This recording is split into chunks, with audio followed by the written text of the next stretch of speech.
نحمده ونصلي على رسوله الكريم اما بعد فاعوذ بالله من الشيطان الرجيم بسم الله الرحمن الرحيم رب اشرح لي صدري ويسر لي امري واحلل عقدة من لساني يفقهوا قولي رب زدني علما اللهم فقهنا في الدين وان تعدوا نعمة الله لا تحصوها۔ اللہ تبارک و تعالی سورۃ النحل کی آیت نمبر 18 میں یہ بات کہتے ہیں کہ تم اگر اللہ تبارک و تعالیٰ کی نعمتوں کو گننا چاہو گے تو اس کا شمار نہیں کر سکتے۔ ان اللہ لغفور الرحیم، کہ بے شک اللہ تعالیٰ بڑا بخشنے والا اور بہت زیادہ رحم کرنے والا ہے۔ ہم دنیا کے اندر جب سے اللہ تبارک و تعالیٰ نے ہم کو زمین پر اتارا، آدم اور حوا کو، ہمارے ماں باپ کو، تب سے صرف انسانوں کو اتارا ہی نہیں ہے، ان کے لیے بے شمار نعمتیں بھی پیدا کیں اس زمین کے اوپر کہ وہ ان کو استعمال کریں اور اچھے طریقے سے زمین پر اپنا گزر بسر کر سکیں۔ بے شمار نعمتیں ایسی ہیں جو اللہ تبارک و تعالیٰ اس آیت میں بیان کر رہے ہیں کہ بے شمار میں ایسی نعمتیں نازل کی ہیں، بے شمار میری ایسی نعمتیں ہیں کہ اگر تم ان کا شمار کرنے لگو تو تم شمار ہی نہیں کر سکتے۔ یعنی کہ ایسی بے شمار نعمتیں ہیں کہ جن کا اگر ہم کو پتہ ہی نہیں کہ ہم وہ نعمتیں اللہ کی استعمال کر رہے ہیں۔ ہمارے جسم کے اندر بے شمار ایسی نعمتیں ہیں، دنیا کے اندر بے شمار ایسی نعمتیں ہیں کہ جن کا ہم کو پتہ ہی نہیں کہ یہ اللہ تبارک و تعالیٰ نے ہمارے لیے نعمت کے طور پہ نازل کیا۔ مثلاً اگر کبھی آپ بیمار ہو جائیں تو تب آپ کو احساس ہوتا ہے کہ صحت میرے لیے بڑی نعمت تھی، اور ان چیزوں کا علم ہی نہیں ہوتا جو ڈاکٹر بتاتے ہیں کہ آپ کے اندر یہ مسئلہ ہو گیا ہے۔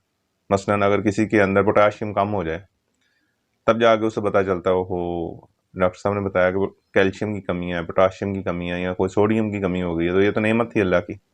تو بے شمار ایسی نعمتیں ہیں کہ جن کا ہم کو علم ہی نہیں ہے کہ وہ تمام چیزیں جو ہم کھا پی رہے ہیں اس میں بھی اللہ نے کئی نعمتیں رکھی ہوئی ہیں۔ اسی طرح کی ایک نعمت ہے جس کا آج میں ذکر کرنا چاہتا ہوں، اور قرآن پاک میں اللہ تبارک و تعالیٰ نے اس کا ذکر کیا۔ اسی سورۃ نحل کی آیت نمبر 68 ہے، جس میں اللہ تبارک و تعالیٰ کہتا ہے وَأَوْحَى رَبِّكَ إِلَى النَّحْلِ وَأَوْحَى رَبِّكَ إِلَى النَّحْلِ، کہ تیرے رب نے مکھی کی طرف وحی کی۔ کٹ کرنی تھا۔ وَأَوْحَى رَبُّكَ إِلَى النَّحْلِ أَنِ اتَّخِذِي مِنَ الْجِبَالِ بُيُوتًا وَمِنَ الشَّجَرِ وَمِمَّا يَعْرِشُونَ۔ اللہ تبارک و تعالیٰ کہتے ہیں کہ میں نے شہد کی مکھی کی طرف وحی کی ہے کہ وہ اپنے چھتے بنائے پہاڑوں میں، درختوں پر اور لوگوں کے گھروں کی چھتوں پر۔ یہ شہد کی جو مکھی ہے جس کی طرف اللہ تبارک و تعالیٰ فرما رہے ہیں کہ میں نے وحی کی ہے، وحی کیا چیز ہوتی ہے؟ جب بھی آپ دیکھیں کہ وحی کسی کی طرف ہو جاتی ہے تو وہ کچھ خاص ہو جاتا ہے۔ ابھی اللہ تبارک و تعالیٰ نے یہ قرآن حضرت محمد مصطفیٰ صلی اللہ علیہ وآلہ وسلم کی طرف وحی کیا، اور انہوں نے ہم تک یہ پہنچایا۔ ہم تک بھی وحی پہنچی ہے اللہ کی۔ ایک یہ بات یاد رکھیں کہ جب وحی کسی کی طرف کی جاتی ہے تو وہ کچھ خاص ہوتے ہیں۔ تو ہماری طرف جو وحی بھیجی گئی ہے اللہ کے رسول صلی اللہ علیہ وآلہ وسلم کے ذریعے سے، تو ہم بھی کچھ خاص قوم ہیں، ہم پر کچھ خاص ذمہ داریاں ہیں۔ یہ جو قرآن پاک ہمیں دیا گیا ہے اس میں بہت سی ذمہ داریوں کا ذکر کیا گیا ہے کہ یہ کام تم کو کرنے ہیں۔ اسی طرح سے اللہ تبارک و تعالیٰ کہتا ہے کہ میں نے ایک چھوٹی سی مخلوق مکھی کی طرف بھی وحی کیا، اور وہ وحی کیا کی ہے کہ تم شہد پیدا کرو، اپنے گھر بناؤ، اور اگلی آیت میں اللہ تعالیٰ کہتا ہے کہ تم اللہ کے بتائے ہوئے راستوں پر چلو۔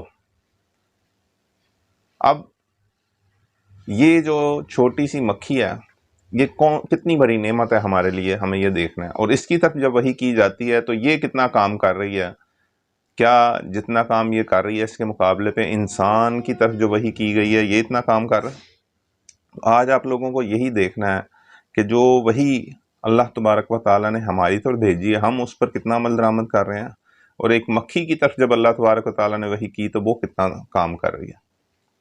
شہد کی مکھی کو جب ریسرچ کی گئی، سائنٹسٹ نے اس پر ریسرچ کی تو پتہ چلا کہ جب یہ پیدا ہوتی ہے تو اس کی 4 سٹیجز ہوتی ہیں۔ پہلی سٹیج ہوتی ہے انڈا، دوسری سٹیج آتی ہے اس کی لاروا، پھر تیسری سٹیج آتی ہے پیوپا، اور پھر چوتھی سٹیج پہ یہ مکھی بن جاتی ہے۔ اب ہم کو یہ دیکھنا ہے کہ یہ جب پیدا ہوتی ہے مکھی تو یہ ان 4 سٹیجز سے گزرتی ہے، لیکن ان 4 سٹیجز میں بہت سی ایسے کام کرتی ہے یہ مکھی کہ جو بڑے حیران کن ہے۔ ایک چھتے کے اندر عمومی طور پہ تقریباً 50,000 سے لے کر 60,000 مکھیاں رہتی ہیں، اور اس کے اندر پورے چھتے کو کنٹرول کرنے والی ایک ملکہ مکھی ہوتی ہے۔ اس ملکہ مکھی کی کئی کنیزیں بھی ہوتی ہیں اور کئی ورکرز اس کے لیے کام کرتے ہیں، ہر ایک کا اپنا اپنا ایک کام ہے۔ ایک ملکہ مکھی تقریباً ایک دن کے اندر 2,000 سے لے کے 3,000 تک انڈے دے دیتی ہے۔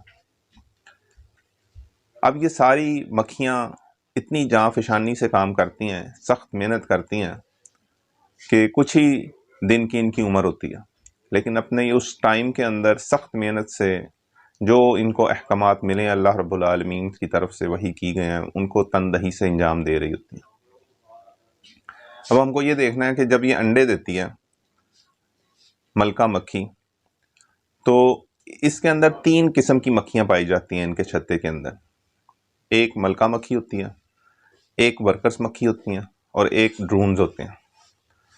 یہ 3 قسم کی مکھیاں اس چھتے کے اندر پائی جاتی ہیں۔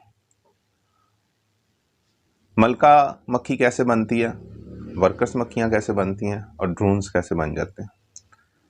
اب آپ کو یہ دیکھنا ہے کہ یہ اللہ تبارک و تعالیٰ کا ایک پورا نظام ہے جو ان کے چھتے میں چل رہا ہوتا ہے۔ جب انڈے ہوتے ہیں اور انڈوں سے لاروا بنتا ہے تو اس لاروے کو 2 دن تک رائل جیلی دی جاتی ہے۔ رائل جیلی شہد سے بنا ہوا ایک خاص مشروب ہے کہ جو 2 دن تک ہر قسم کے لاروے کو پلایا جاتا ہے۔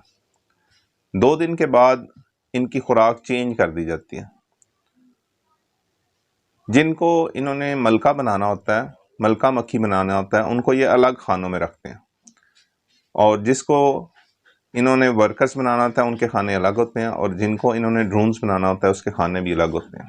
اسی حساب سے ان کی خوراک بھی الگ الگ کر دیتے ہیں۔ ملکہ مکھی رائل جیلی ہی پیتی ہے، اس کو رائل جیلی ہی دی جاتی ہے، اور جو ورکرز ہیں ان کو بی بریڈ کے اوپر لے جاتے ہیں۔ اب اس خوراک کی تبدیلی کی وجہ سے ملکہ مکھیاں الگ بن جاتی ہیں، ڈرونز الگ ہو جاتے ہیں، اور ورکر مکھیاں الگ ہو جاتی ہیں۔ ملکہ مکھی کا کام ہے انڈے دینا، اور یہ ساری زندگی انڈے دیتی ہے اور چھتے کی ایڈمنسٹریشن کر رہی ہوتی ہے۔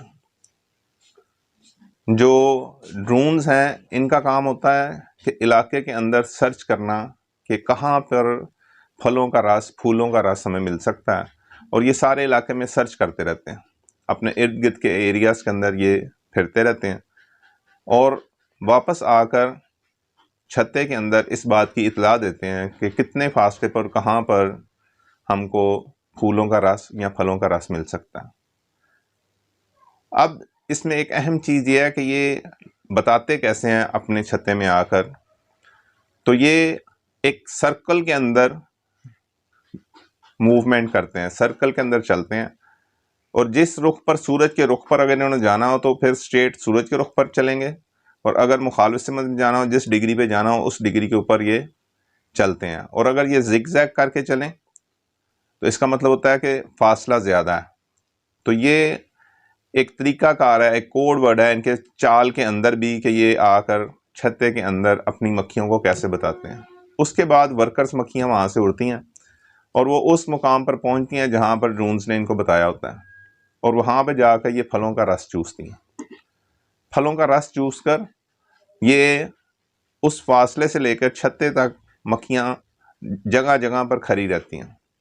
ایک مکھی دوسری مکھی کے منہ میں رس انڈیلتی ہے، اور دوسری مکھی آگے تیسری مکھی کے منہ میں رس انڈیلتی ہے۔ اس طرح سے یہ ایک دوسرے کے اندر شفٹ کرتی رہتی ہیں اپنا رس جو انہوں نے چوسا ہوتا ہے۔ اس چینج کرنے سے ایک سے دوسری کے منہ میں، دوسری سے تیسری کے منہ میں، حتیٰ کہ چھتے تک کئی 100 مکھیوں کے منہ سے یہ ہوتا ہوا چھتے تک پہنچتا ہے۔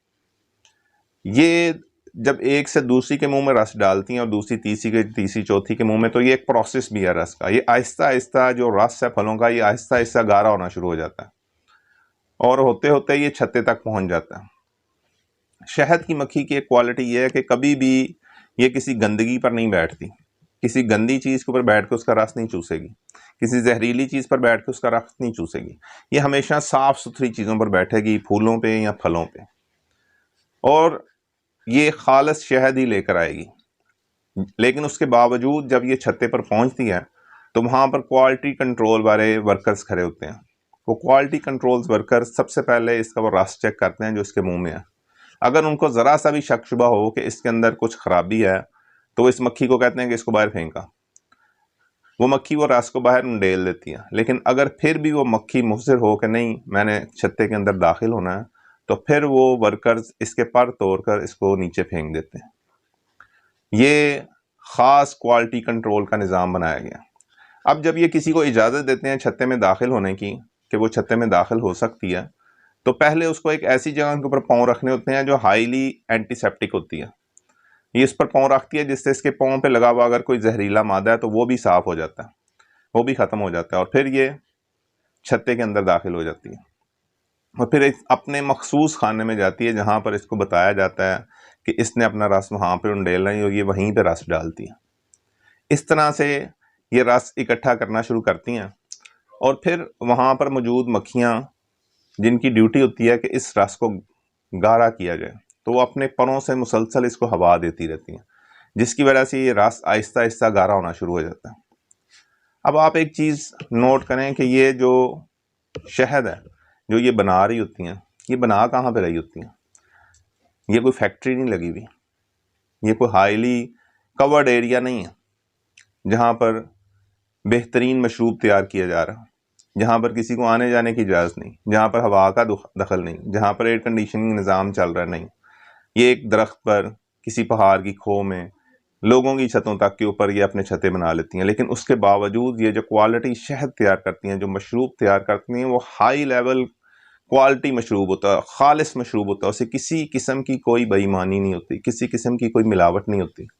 اللہ تبارک و تعالیٰ نے اگلی آیت جو میں نے ابھی پڑھی 68 69 نمبر آیت میں کہتا ہے اللہ تبارک و تعالیٰ اس میں لوگوں کے لیے شفا ہے کہ یہ ایسا مشروب تیار کرتی ہیں، ایسی میڈیسن تیار کرتی ہیں کہ جو لوگوں کے لیے شفا ہے. اگر آپ بڑی بڑی کمپنیز دیکھیں جو میڈیسن بناتی ہیں تو وہاں پر جو سسٹم رکھا جاتا ہے ہائیجینس کا وہ انتہائی ہائی لیول کا ہوتا ہے.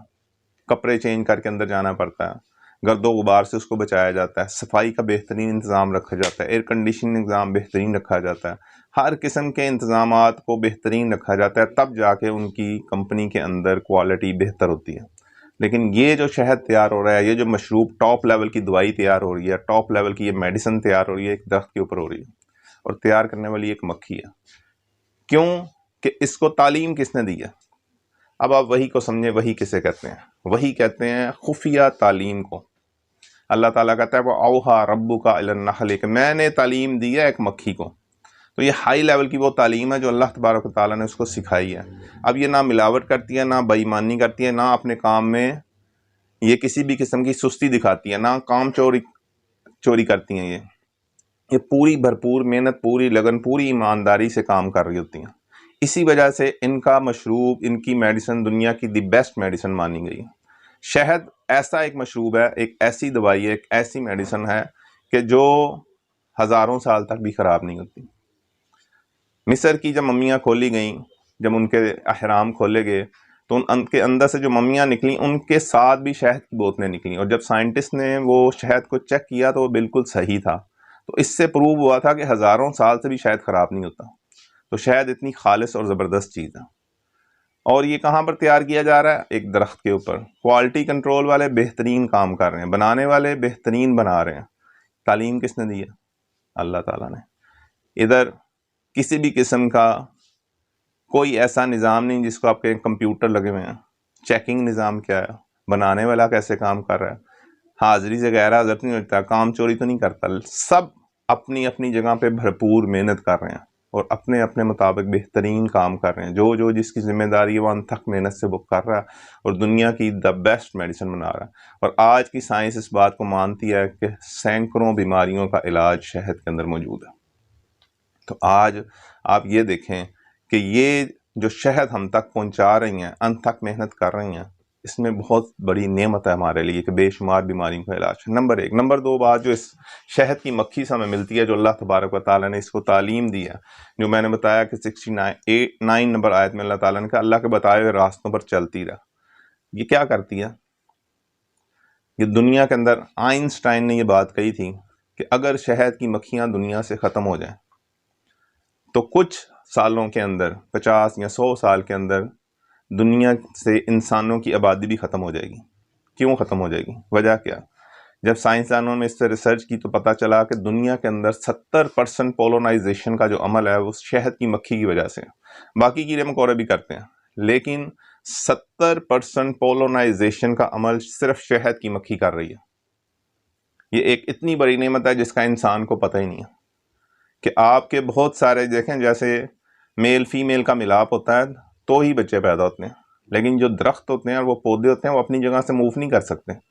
اس لیے ان کا ملاپ کرانے میں شہد کی مکھی کا کردار ہے، اور وہ 70% تک ہے. یہ نر پیر پر بیٹھتی ہے، پھر مادہ پر جا کر بیٹھتی ہے، جس کی وجہ سے وہاں پہ ریپروڈکشن سسٹم شروع ہوتا ہے. اگر یہ سسٹم شروع نہ ہو تو کبھی بھی پھل نہ ملیں آپ کو، سبزیاں نہ ملیں. بے شمار سبزیاں، بے شمار پھل، بے شمار ڈرائی فروٹ، ایون کافی تک، یہ سب کی سب اس پولونائزیشن کے عمل سے ہی وجود میں آ رہی ہیں. اس پولونائزیشن کی وجہ سے ہی آپ تک پہنچ رہی ہیں. اگر یہ پولونائزیشن ختم ہو جائے گی تو دنیا سے سبزی، پھل، ڈرائی فروٹ، کافی اور کئی قسم کی جو چیزیں پیدا ہو رہی ہیں، جڑی بوٹیاں تک، وہ سب ختم ہو جائیں گی. یہ شہد کی مکھی کتنی بڑی نعمت ہے. اس لیے اللہ تبارک و تعالیٰ نے، اگر پورا قرآن پڑھیں گے تو کسی جانور کے بارے میں نہیں کہا کہ میں نے اس کی طرف وحی کیا، صرف شہد کی مکھی کے بارے میں. انسانوں کے علاوہ اگر کسی کا ذکر ہے تو شہد کی مکھی کا ذکر ہے کہ میں نے اس کی طرف وحی کیا. تو یہ ایسی زبردست مخلوق ہے جو آپ کے لیے دن رات کام کرے گی. ایسی زبردست نعمت ہے جو اللہ تبارک و تعالیٰ نے ہمارے لیے اتاری ہے. اس کے پولونائزیشن کے عمل سے دیکھیں، ابھی کافی دیکھ لیں، کافی پوری دنیا کے اندر بڑی بڑی کمپنیز بیچ رہی ہیں. حالانکہ کوئی اتنی اہم نہیں لگتی ہمیں جینے کے لیے، لیکن بڑی بڑی کمپنیز بیچ رہی ہیں اور لاکھوں ورکرز، لاکھوں لوگوں کا روزگار اس سے وابستہ ہے، لاکھوں لوگ اس سے پیسہ کما رہے ہیں. تو یہ کیا ہے کہ یہ اس شہد کی مکھی کی وجہ سے پیدا ہو رہی ہے کافی. اگر یہ اس کی پولونائزیشن نہ کریں تو کبھی کافی پیدا نہیں ہو سکتی. اس طرح سبزیاں، پھل ہیں، وہ بھی نہیں پیدا ہوں گے. تو یہ شہد کی مکھی ہمارے لیے بہترین نعمت ہے اگر ہم اس کو سمجھیں تو شہد کی مکھی کئی قسم کی شہد بناتی ہے. کئی رنگ ہوتے ہیں، کئی ذائقے ہوتے ہیں اس کے. ہر رنگ، ہر ذائقے کا یہ مشروب اپنے علاقے کے حساب سے بنا رہی ہوتی ہے. اس علاقے میں ایک بات یاد رکھیں کہ جس قسم کی بیماریاں اس علاقے میں پیدا ہوتی ہیں، یہ اس علاقے میں اللہ تعالیٰ نے پھل اور پھول بھی اس کے حساب سے ہی پیدا کیے ہوتے ہیں، اس کے حساب سے جڑی بوٹیاں پیدا کی ہوتی ہیں. جس طرح کے لوگوں کا مزاج ہوتا ہے، جس طرح سے لوگوں کی ریزسٹنس ہوتی ہے، جس طرح کا ان کا امیون سسٹم ہوتا ہے، اس کے حساب سے ہی اللہ تبارک و تعالیٰ نے وہاں پر پھل، پھول اور جڑی بوٹیاں پیدا کی ہوتی ہیں، جن پر یہ بیٹھ کر وہ مشروب تیار کر رہی ہوتی ہیں. اس لیے اپنے علاقے کا ہی شہد یوز کرنا چاہیے، وہی ان لوگوں کے لیے زیادہ افیکٹو ہوتا ہے. اور ان کی زیادہ سے زیادہ پیدائش بھی کرنی چاہیے شہد کی مکھیوں کی. جیسے میں نے کہا کہ اگر یہ دنیا سے ختم ہو گئیں تو پولونائزیشن کا عمل بھی ختم ہو جائے گا. صرف شہد ہی ختم نہیں ہوگا، پولونائزیشن کا عمل بھی ختم ہو جائے گا. تو ان کی اپنے علاقے میں افزائش بھی کرنی چاہیے. ابھی ریسنٹ ریسرچ کے مطابق دنیا سے شہد کی مکھیوں کی تعداد کم ہوتی چلی جا رہی ہے، اور اس کی ایک مین وجہ سپرے ہیں جو ہم فصلوں پر کرتے ہیں. وہ جب یوں فصلوں پر بیٹھتی ہیں تو وہ جو وہاں پر سپرے کیا جاتا ہے پیسٹی سائڈ، اس میں ایک خاص قسم کا کیمیکل ہے کہ جو ان کے اعصاب کے اوپر اثر ڈالتا ہے. جب یہ اس کے اوپر بیٹھتی ہیں اور وہ ان کے یہ اس کا رس چوستی ہیں تو وہ ان کے دماغ کے اوپر اثر کر جاتا ہے، اور اس سے یہ اپنے چھتے کا راستہ بھول جاتی ہیں اور اپنے گھر نہیں پہنچ سکتی ہیں اور راستے میں کہیں مر جاتی ہیں. تو اس وجہ سے نمبر 2، موبائل کے جب سے یہ اینٹیناز لگے ہیں اور ریڈیشن نکل رہی ہے، وہ بھی شہد کی مکھیوں کے آنے جانے کے سسٹم میں انتہائی رکاوٹ ہے، جس کی وجہ سے یہ اپنے گھر کا راستہ بھول جاتی ہیں. یہ اور اس کے علاوہ ان کی افزائش کی کمی کہ ان کو پالا ہی نہیں جا رہا، ان کو بڑھایا ہی نہیں جا رہا، اس کی وجہ سے شہد کی مکھیوں کی تعداد میں کافی زیادہ کمی ہوگی. صرف امریکہ میں جو ایک ریسرچ کی ہے اس کے مطابق 43% امریکہ سے شہد کی مکھیاں کم ہو چکی ہیں، 43% لیس ہو چکی ہے وہاں سے شہد کی مکھی۔ تو اسی طرح دنیا کے کئی ملکوں سے شہد کی مکھی لیس ہو چکی ہیں، درختوں کی کمی کی وجہ سے شہد کی مکھی میں کمی آ چکی ہے۔ تو آج ہم کو یہ نعمت کے بارے میں جاننا ہے اور اس کی افزائش کے بارے میں بھی ہمیں پیغام دینا ہے کہ یہ پیغام گورنمنٹ لیول تک پہنچ سکے اور اس کی افزائش میں اضافہ کیا جائے۔ اور اب جو ایک اہم چیز جو میں آپ سے کہنا چاہ رہا تھا، شروع میں نے کہی کہ ایک چھوٹی سی مکھی کی طرف اللہ تبارک و تعالیٰ نے جب وحی کی تو وہ کیسے انت تک محنت کر رہی ہے، کیسے اللہ تعالیٰ کے حکم کی بجا آوری کر رہی ہے، کیسے اطیع اللہ کے اوپر چل رہی ہے، جو اللہ کی اطاعت کے اوپر کیسے وہ کاربند ہے، وہی ہماری طرف بھی آئی ہے۔ اللہ کے رسول صلی اللہ علیہ وسلم ہم تک بھی قرآن دے کر گئے ہیں۔ کیا ہم اس قرآن کے مطابق، اس وحی کے مطابق ویسے ہی محنت کر رہے ہیں، ویسے ہی اس کے اوپر کام کر رہے ہیں جیسے کہ ایک شہد کی مکھی کر رہی ہے؟ ہم کو تو اشرف المخلوقات بنایا گیا، ہم کو سب مخلوقات سے بہتر اللہ تعالیٰ نے کہا، کیا ہم شہد کی مکھی سے بھی بہتر ہیں؟ کیا ہم اس کے لیول کے اوپر کام کر رہے ہیں؟ کیا ہم قرآن کو ویسے ہی اللہ تبارک و تعالیٰ کے اس فرمان کو، اس وحی کو ویسے ہی پھیلا رہے ہیں جیسے کہ ہمیں حکم دیا گیا تھا؟ قیامت والے دن اللہ تبارک و تعالیٰ جب تمام امتوں کو کھڑا کرے گا تو ہر رسول کو بھی کھڑا کرے گا، تو وہاں پر حضرت محمد صلی اللہ علیہ وآلہ وسلم بھی کھڑے ہوں گے۔